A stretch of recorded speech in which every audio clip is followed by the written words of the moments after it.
Hey, kia ora, Helen Brahms coming to you live from Wilderness Lakes in Menifee, California. Hope you're having a super fantastic sparkling day. Today's question is a few questions rolled into one.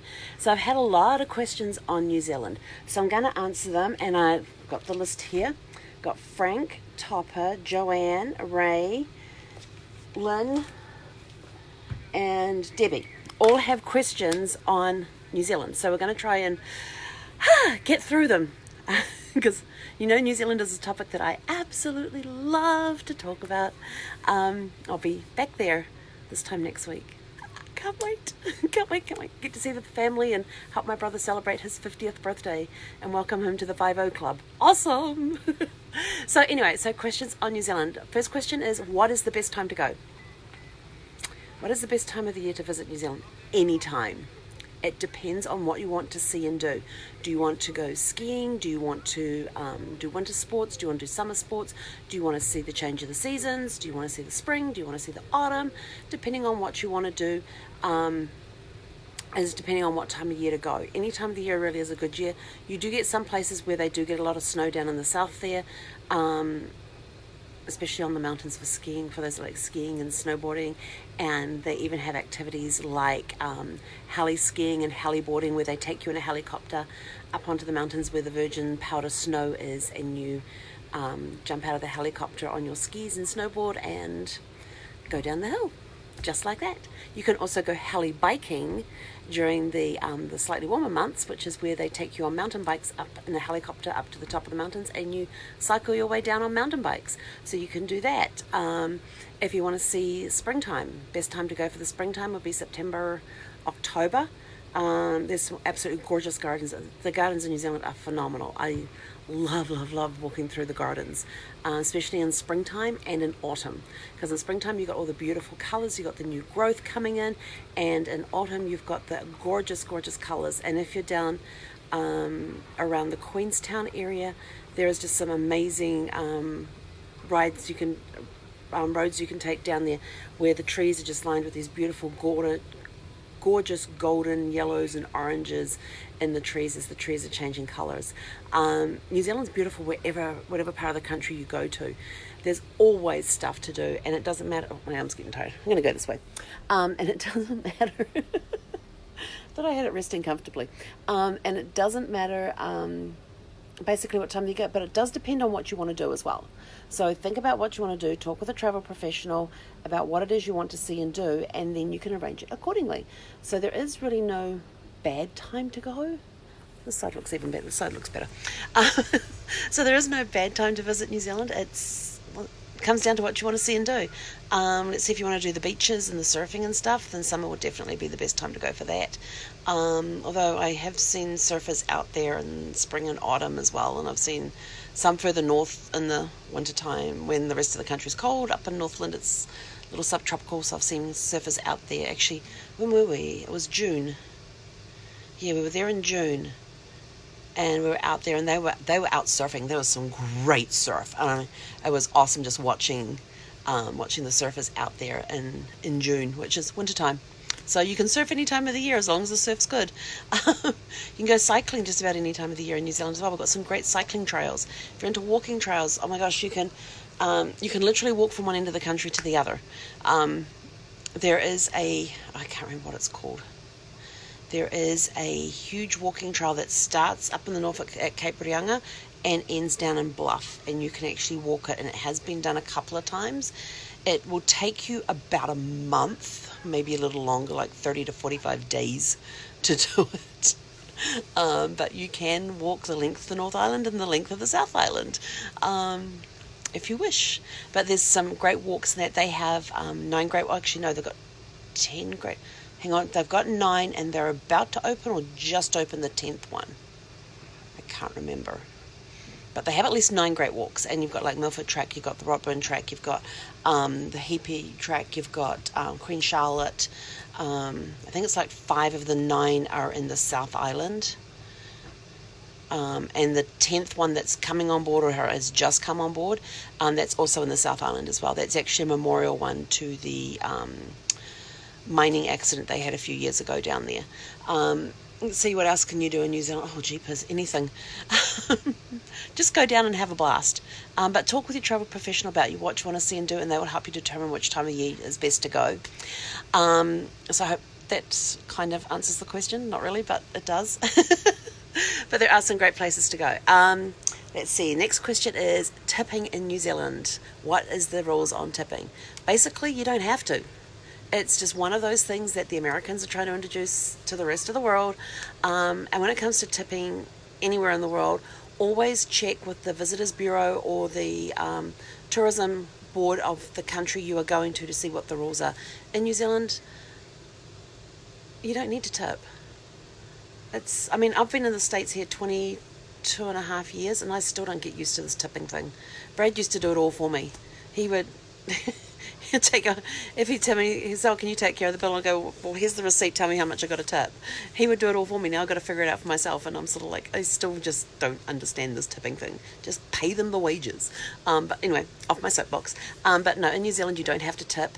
There are places in New Zealand, especially in the tourist ones like Auckland, Rotorua, Queenstown, where it is not expected, but if you wish to, I believe it is like 10% for the wait staff. But like I said, you don't have to, so don't worry about it. If you're coming to the States, it's anywhere between 15 and 20% for your wait staff. I think it's like $1 like I said, I'm still trying to, 22 years, I'm still trying to figure it out. I think it's $1 a bag if you've got a porter. I don't know the others. I know in New Zealand a lot of times if they're in a taxi and you can pay cash, they'll tell them taxi driver keep the change. But if you feel so inclined, then no more than 10%. New Zealand doesn't really cotton onto this tipping thing. It's been more pushed onto us than anything else. So the wait staff and that get paid full wages, so they don't rely on the tips like here in the States do. So that's something to keep in mind. And I know I've got a lot of clients, when I tell them they don't have to tip in New Zealand, they're like, "Really?" I said, "Yes." I said, "Please don't." We're trying to keep ourselves Kiwi-like. So there's that. The next question was, what was the next question?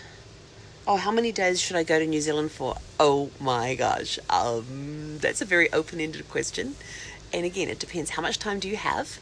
What you do have to remember, though, is one thing I always ask my clients when they tell me they want to go anywhere is I ask them how long they want to go for.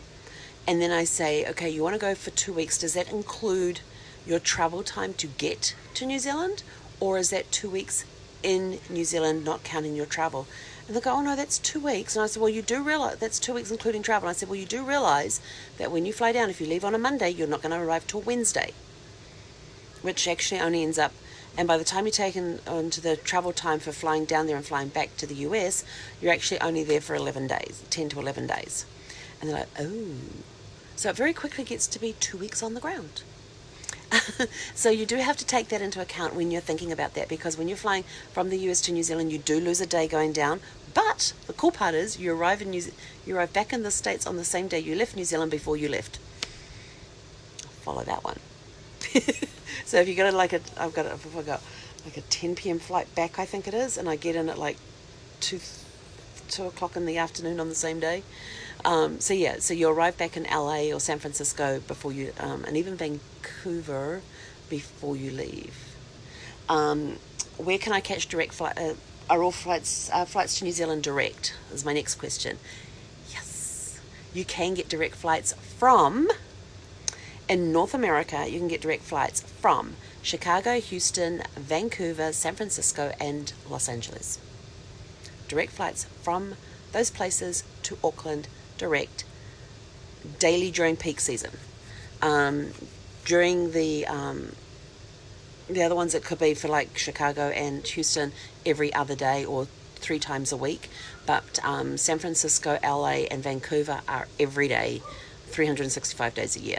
The other two are every day during their peak season traveling time, which I think they start that around October through February. And then the rest of the year it could be every other day, or it could be 3 times a week. So check with that first.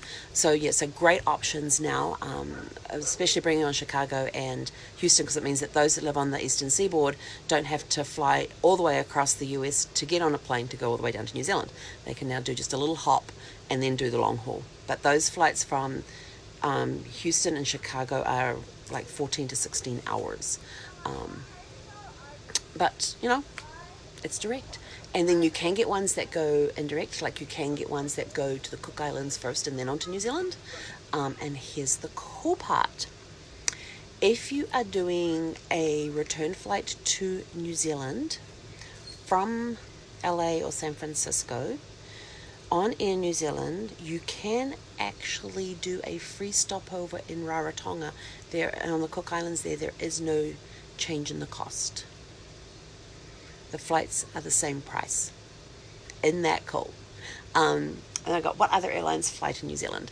Other airlines that fly to New Zealand direct is American Airlines. Okay, hi. I don't know what happened there, but my phone started ringing. I had to hit the decline button. I don't know if the camera kept working. So other airlines that go down there, you've got Qantas, which is an Australian airline, so that will go to Australia first and then hop over to New Zealand. You've got Virgin Australia, I believe, does the same thing. Like, it'll fly into Australia first and then you get on another flight to go to New Zealand. So you've got the Australian airlines that will go from LA, San Francisco into Australia first, then you switch planes and fly over to New Zealand. If you want to go direct, Air New Zealand and American are the ones that do that. United code share with Air New Zealand. Fiji Airways will go via Fiji, so you actually fly into Nandi and then get a connecting flight from there to New Zealand. You have flights that go through Hawaii as well, that will leave Los Angeles, San Francisco, all of that, and fly, or even some of the other places that will fly to Hawaii first and then from Hawaii direct to New Zealand. Let's see, I believe there's probably some other ones I'm thinking of, but those are the major ones. Let's see. What are some of the cool things to see in New Zealand? Oh my gosh, how much time do we have? There is a lot. There is a lot to see and do in New Zealand. There is a lot of tourist stuff that you can do if you want to do just the tourist stuff, and then there's a lot of the off the beaten path stuff that not many tourists either know about or think about or anything like that. You can do movie tours through New Zealand. There have been a lot. Besides Lord of the Rings and The Hobbit, there's also been movies like, let's see if I can, the list. Last Samurai was filmed in New Plymouth, around the New Plymouth area, in Taranaki there. And when you're looking at the map of New Zealand, on the North Island on the west coast, there's a bump that sticks out on the west coast, and that's the Taranaki region, which is where Last Samurai was filmed. The mountain there, Mount Taranaki, was actually used in The Last Samurai as Mount Fuji. And then there is the scene where Tom Cruise is teaching the Japanese how to fire rifles. And I was looking at that, and I suddenly turned to Brad the first time I saw it and went, oh my gosh, I know exactly where they are. And he's like, what do you mean? I said, I know that park inside out and back to front. And they were at Pukekura Park in New Plymouth. I spent many, many, many weekends during my teenage years in that park. And I knew exactly where they were. I knew they were on the oval there. As soon as you walk in the main gate, there's this beautiful big oval that they play cricket on. And I said to him, I told him exactly where they were facing and everything else. And then later on, there's another scene where they're up on top looking down. I said, I can tell you how to get up there. So yeah, it was kind of cool to see that. In there. Let's see, Prince Caspian, the Chronicles of Narnia, Prince Caspian was filmed in New Zealand as well. That was more down around Queenstown, along with X-Men Wolverine. I mentioned The Hobbit and Lord of the Rings, didn't I? Yep. There was The Frighteners. That was one of Peter Jackson's earlier movies with Michael J. Fox in it. That was filmed in several places in New Zealand there. Let's see what else was in there. Race for the Yankee Zephyr was filmed there. In fact, I remember, Race for the Yankee Zephyr. So I remember this one pretty well because I'd seen the movie. Then when I was in the Air Force and I was at my training, I was sitting in the classroom and I could look out the window and there was the nose cone from the plane that they used in the movie Race for the Yankee Zephyr. And that just sat there behind this building, and I could see it from the classroom that I was in when I was doing trade training. And then when I was in my junior course and went back for my senior course, that thing's still sitting there. So that was just a little piece, and I loved that movie. It was a really cool movie. If you've ever seen the movie Goodbye Pork Pie, that's basically takes you from one end of New Zealand to the other end, and it's basically got these guys in a Mini Cooper, and they're going from one end of the country to the other, and they steal the Cooper, and off they go, and they got police chases and everything. It's awesome. Let's see what else has been filmed down there that you would know. There's just been a lot of films. King Kong, of course, that was done down there with Peter Jackson. His production company, Weta Productions, also worked on Avatar, and they worked on, cheap as I can see the thingy going through my head. There's District 9 was another one, which was a Peter Jackson movie. King Kong. Oh, if you go to Weta Caves in Wellington there, in Miramar, they've got these awesome, it's got like it's a museum/store. So you can go in there, you see some of the stuff from the movies and stuff, and you go in there and there's this big King Kong head in this glass case. It's quite cool to look at. And then there's these feet, and it was the feet that, oh God. It was the one that played Frodo, and it was his Hobbit feet are sitting there in a display case. It was actually pretty cool. So there's so much that you can see and do. There's movies that were filmed down there. You can do movie trails. You can go through, you can do farm stays where you go stay on some of the farms, and some of them you might do some work on as well. You've got the different hiking trails, cycling trails. You've got so many museums there, and some of the museums are really cool. Like Te Papa is my absolute favorite museum. They have an exhibit on there right now. I believe they still have the terracotta soldiers from China. And then but the best exhibit they have on right now is Gallipoli. And that was from April 25th, 1911, when they invaded, where the Anzacs, that's the Australian New Zealand Army Corps, invaded Gallipoli because the Turks had decided to join the Germans, I think it was. And so the Allies went after them. And it's just an incredible story of, you just go through this you just follow the path of poppies all the way through, and there's these amazing, absolutely incredible. In fact, I still have the photos on my phone. I should get them on my Facebook page, so I'll try and get them up on my Facebook page at some point. But these incredible, huge models sitting there that were taken from the Gallipoli, like they will turn around and they'll have this model of this person, and you go into the next room and here's the story about this person and what their role was in Gallipoli, and some of their time that was there and that sort of stuff. It is just incredible, and these are lifelike statues that are in there, but they're huge. They're like 3 to 4 times the size of a human, and the facial expressions on them, the detail. I mean, there's this detail. You see the hairs on their arms. It's just incredible, like little scrapes and scratches and stuff that they've got, and there's dirt under their fingernails and chipped and cracked fingernails as well. It was just incredible detail, and to put it with the story of Gallipoli was just, it was an emotional roller coaster. There were times that I was tearing up walking through that thing. It was just so well done, and it really gave me a real appreciation for those that had fought during World War One. And the conditions that they were in was just unbelievable. So and that's open till, I believe, till the end of this year. So or is it through to April next year? I don't know. They keep extending it. So I'm kind of excited. I'm hoping to go back and see it when I'm down there again next week. So that'll be really cool. But there's lots of things. I mean, New Zealand's been responsible for a lot of stuff that's brought to the world. You can go jet boating. Did you know the jet engine was invented in New Zealand? With the water propulsion, sucking the water in and throwing it out the back. You go through 4 inches of water in a jet boat. It's awesome. It's a lot of fun. You can go zorbing. Zorbing was invented in New Zealand. Those are those big, huge balls that you get inside and go rolling down the hills, and they've got these little courses and things that you can roll down, and you can either do the dry one or the wet one. You can go schweebing. Schweebing's interesting. I haven't tried it. I've only seen it and read about it. But they look like these giant pill capsules. Think of the capsules, the capsules, not the tablets, the capsules. Think of that on its side with a recumbent bike inside, and you get in there and you're hanging from a monorail and you just go zipping around this monorail, but you're also racing against the person in the other monorail as well. That's called schwebbing. And then you've got all the agricultural stuff. You've got all the geothermal stuff that's down there. You've got White Island, which is an active marine volcano in New Zealand. You've got oh my gosh, just so much surfing, swimming, kayaking. You name it, it's there. There's a lot that you can do in New Zealand.